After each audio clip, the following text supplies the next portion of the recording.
Yo, yo, yo. It's me. I'm back with another video. Hell yeah. So, a lot of shit going on. A lot of shit going down, for sure. When I get to work, there's a lot of stuff happening, but I wanted to throw together a quick video. Just walking from the Pilot up off of Ruff and Mill. I tell you what, man, that's my store. I got to give it to them. I know I told a story, well, part of it, or maybe I didn't tell the actual story, but at some point when I got back to Virginia and I was on crutches with my broken hip, I ended up at this little party get-together thing. I didn't know any of the people except the person that brought me there, who was also the person that left me there. Left me 30, 40 miles away from home on crutches with a broken hip. Well, semi-broken. Yeah, I was kind of in that transitional period of getting back on my feet and, you know, kind of walking, had a little limp. Didn't know nobody there. But there was a couple fellas there, and man, they held it down for me. They made sure I didn't go wanting and needing for anything. Tried helping me out, getting my checks cashed and shit. And then the manager at that Pilot is the one that was my first legitimate sale with the whole Eye-conic creations, woodwork and all that stuff. Kind of, yeah, she was the first person to legitimately see a selection of products and say, I will buy that, and pick what she wanted and pay for it in cash. Now, there ain't no receipts, but I guess, you know, we ain't got to worry about taxes right now. I'll deal with that later. But hey, yo, shout out to y'all. I appreciate y'all, and that's why y'all gonna keep my business. But yeah, no, all of them work there. Bullshit with them all the time. It's good stuff.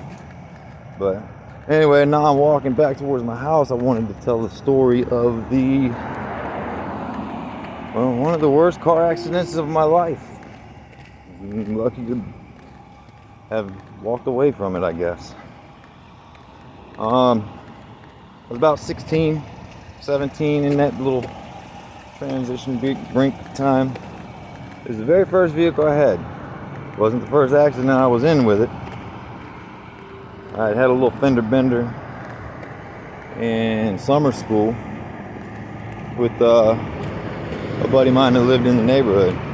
Totally my fault. I know what I did.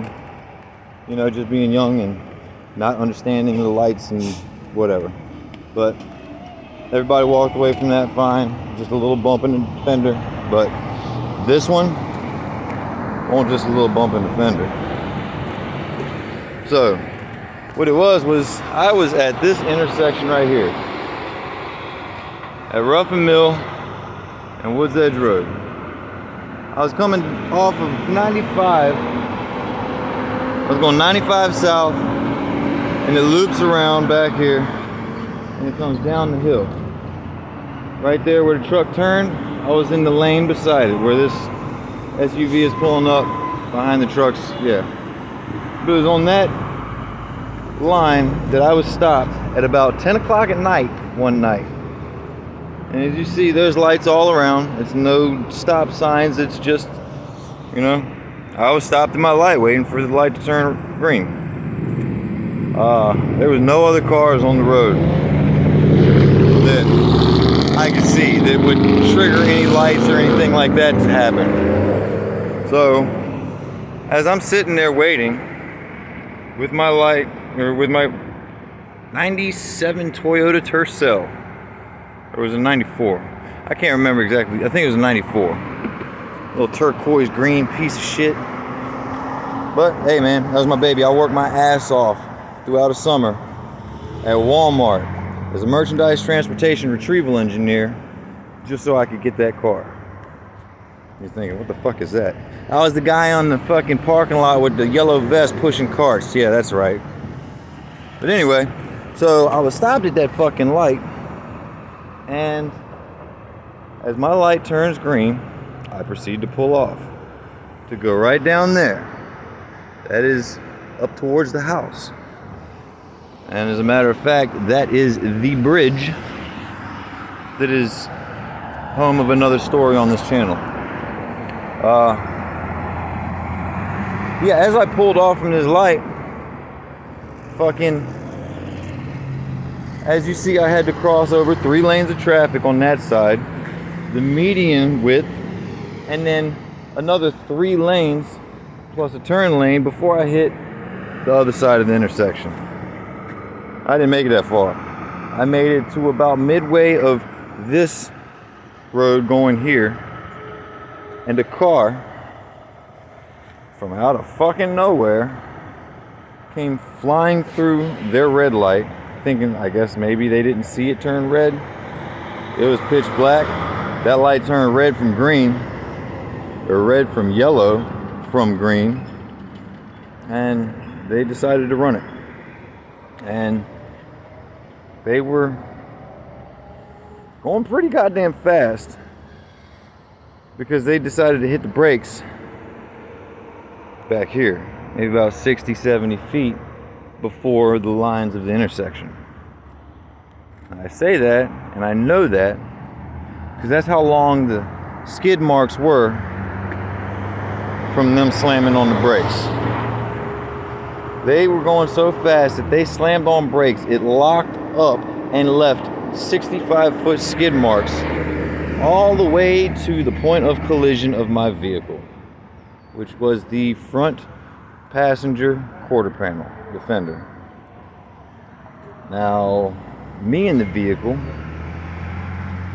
I had my glasses on. I was, we know about my eyes by now. So I had my glasses on.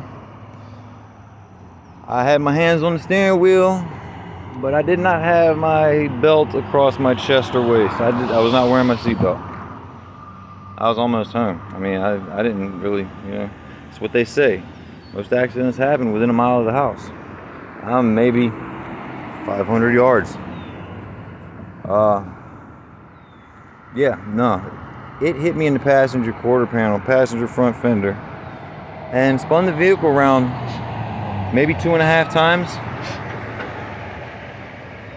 I was no longer in the driver's seat because of the trajectory of the vehicle and the orientations of how the hit happened.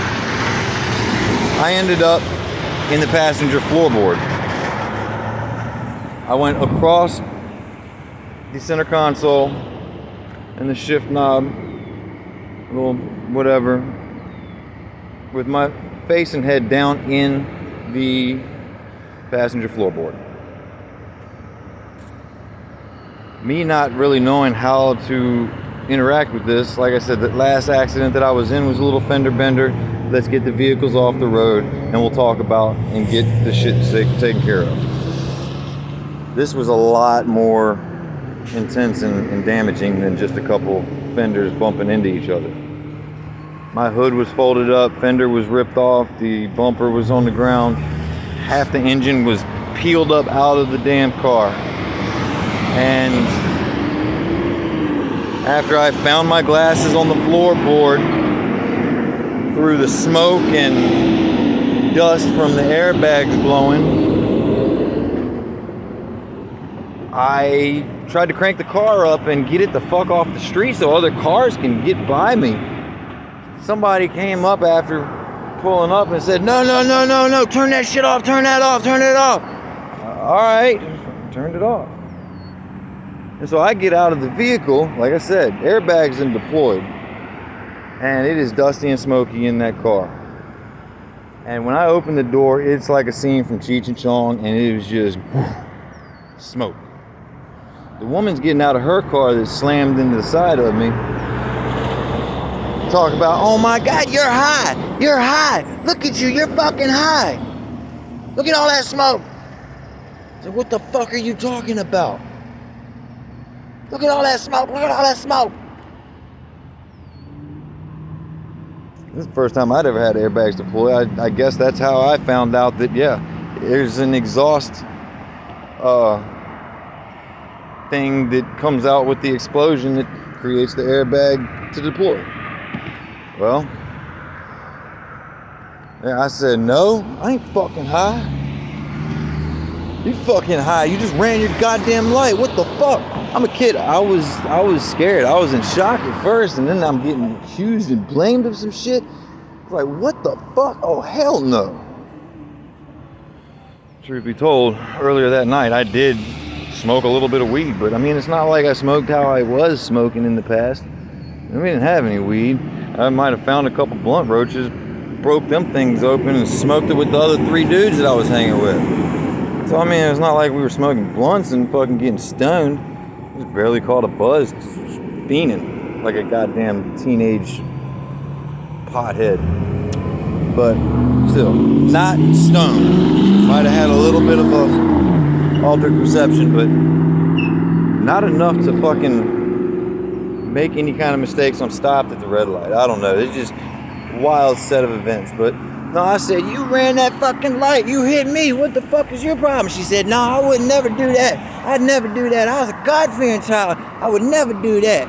Oh, now you're gonna bring fucking religion into it? Jesus Christ. All right. Well, we'll just wait till the fucking cops get here, I guess.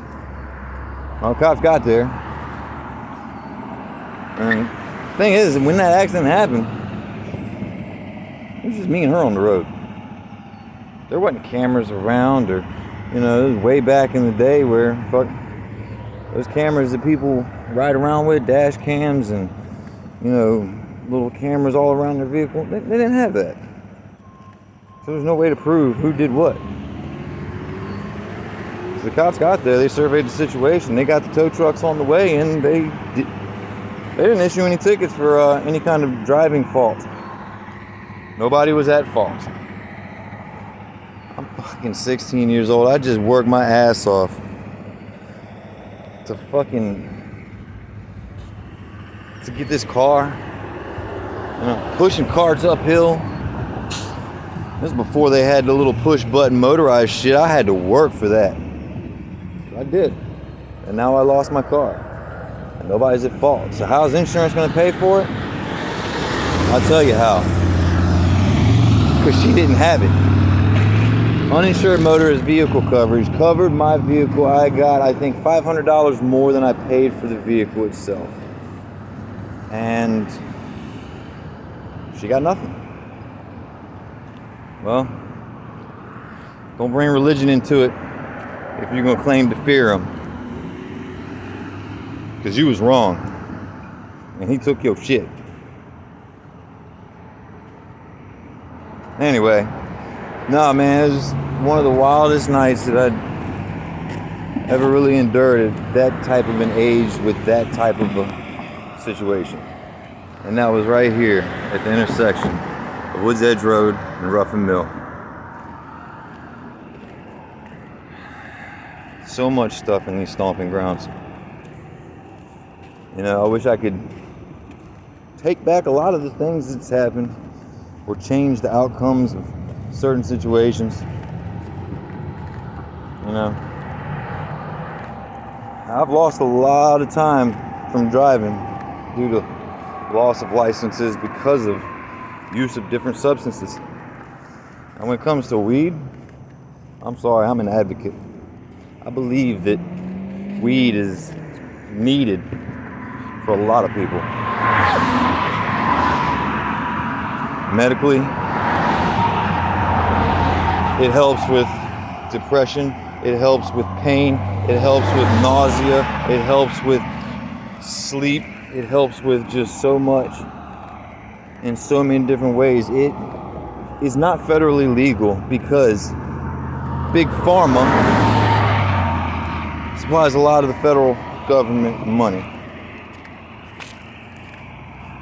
So all y'all out there fucking thinking you can pop a Xanax or pop a Percocet or pop a goddamn Adderall or fucking Vicodin or whatever, man, get off that shit. Just smoke a fucking bowl. Like I tell my dad, it's like, dude, chill out, man. Here, hit this. Eat this fucking brownie or something, man. Calm down. You ain't got to worry about it anymore, man. It's just like, you're not you're retired. It's legal. It is natural. This could be the best thing that you've ever done for yourself. You gotta be a yes man. Oh man. No, but like I said, I had to get out. I wanted to tell another story. Just fucking leave some shit out there for people to pick at.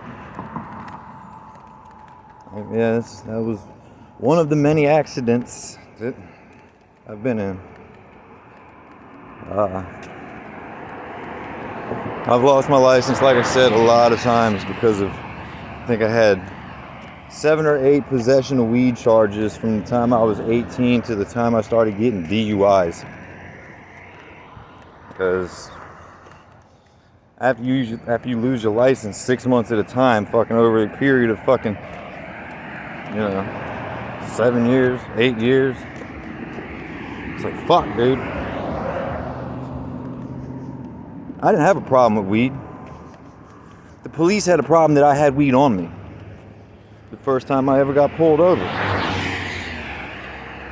I had to move an ounce of weed in the glove box off of the registration to get the registration to hand to the officer without him seeing. I'm 16 years old. What the fuck is a 16-year-old doing with an ounce? Well, I didn't get caught for it. But yep, Mom, Dad, that was that secret about that fucking stop. Because the cops called them, talked to my dad, and said, yeah, I got your son here. I said, well, I'll let you know. I'm going to let you do the discipline. But I'm going to let him go. Yeah, he got me out of a couple of them like that. None of them were really good, but that's just it. Now weed is legal. Marijuana is legal in the state of fucking Virginia. The communist Commonwealth state of Virginia, it is legal. And they've expunged records. How am I going to get all that time back that I lost behind the wheel to be able to do certain things or to, fine-tune the abilities of driving? What if every one of those 6-month periods that I lost my license set me back on my skill level just enough to where I got into that next accident? If I wouldn't have lost that 6 months of driving, I might not have gotten into that next accident because I would have been a little bit better of a driver. You know what I mean? How am I ever going to get that back? I'm not. Because like I said, I choose myself not to drive because of my eyes. I know some of y'all probably cut off the video already. It is whatever. I know I make long videos. But that's what this is. This is the story of my life. I'm fucking 37, almost 38 years old. You just got a culmination of different situations in many years within the past 15 minutes.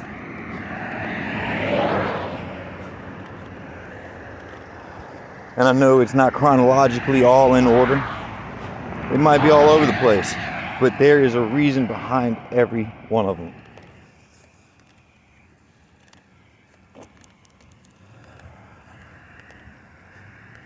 Yeah, I'll never get the time back. Like I said, there's a lot of things I wish I could change about the past. At least the outcomes of certain situations. But because I can't, that's why I am who I am.